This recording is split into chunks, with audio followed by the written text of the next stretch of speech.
Hello students, welcome to my YouTube channel geography guru. आज हम discuss करने वाले हैं क्लास 8 इंग्लिश वर्कशीट नंबर 16। आज की हमारी वर्कशीट काफ़ी आसान रहने वाली है और बहुत इंटरेस्टिंग भी है। आज की इस वर्कशीट में हम कंटिन्यू रखेंगे हमारी पोएम ज्योग्राफिलेशन। लास्ट वर्कशीट में भी हमने इस पोएम का पहला स्टंजा डिस्कस किया था।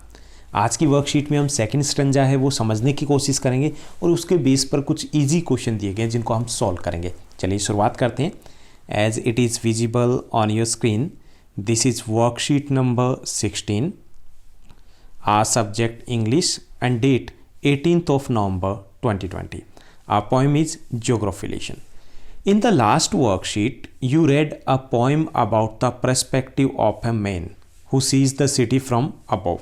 Last worksheet में हमने देखा पोएम का जो पहला स्टंजा था कि ये एक पर्सपेक्टिव है, एक व्यक्ति का जो ऊपर से शहर को देख रहा है और वो क्या फील करता है, वो सब कुछ इस पोएम में दिया गया है। Name the men whose perspective we read in the last worksheet stanza.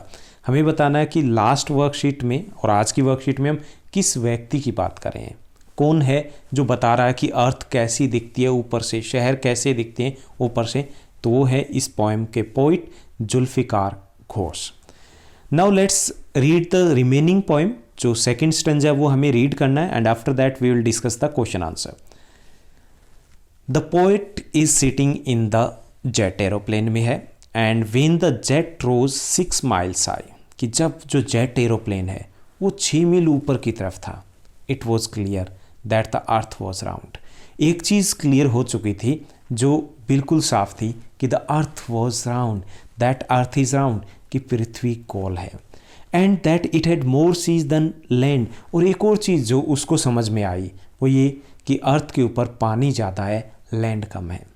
लेकिन एक चीज़ अनक्लियर थी, but it was difficult to understand. लेकिन एक चीज़ समझना मुश्किल थी, that the men on the earth found causes to hate each other, to build wall across the cities and to kill. लेकिन जो मैन इंसान है पृथ्वी के ऊपर वो कोज फाइंड आउट करता है, एक्सक्यूज़ फाइंड आउट करता है टू हेट ईच अदर, एक दूसरे से नफरत करने के लिए, to build walls across the cities, ताकि एक दूसरे से दूर जा सके, and to kill each other, and to kill each other, ताकि एक दूसरे को मारा जा सके। It means that men finds and trying to find the causes और trying to find out the excuses to hate each other, यानी कि एक दूसरे से नफरत करता है। ये चीज़ समझ में नहीं आई, क्लियर नहीं रही पोइट के लिए। From that height it was not clear why, लेकिन उस हाइट से ये तो क्लियर था that men hate each other, कि लोग एक दूसरे से नफरत करते हैं, लेकिन क्यों, ये क्लियर नहीं था। तो ये था हमारा आज का स्टंजा। अब हम क्वेश्चन आंसर की तरफ मूव करते हैं। In this worksheet 5 easy question are given. First question is there, what was the height that the jet attained, यानी कि जेट किस हाइट के ऊपर था, तो आंसर रहेगा B 6 miles। Second question is there, what does the poet learn about the earth, तो यहाँ हमारा पहला ऑप्शन करेक्ट रहेगा that the earth was round. Third question is there, what is a threat to the logic of geography, तो उसके लिए threat क्या है, जो थ्रेट है हम खुद हैं, आंसर रहेगा ए मैन।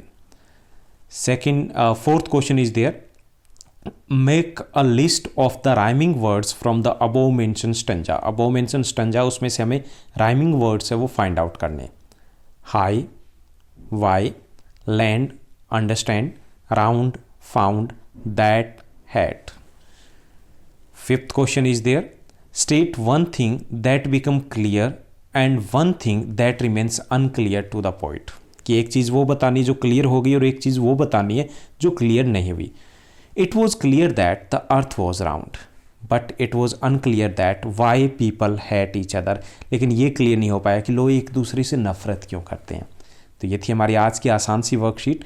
आपकी क्लास की सभी वर्कशीट एक दिन पहले इसी चैनल के ऊपर अपडेट कर दी जाती है। आप हमारे साथ बने रहिए।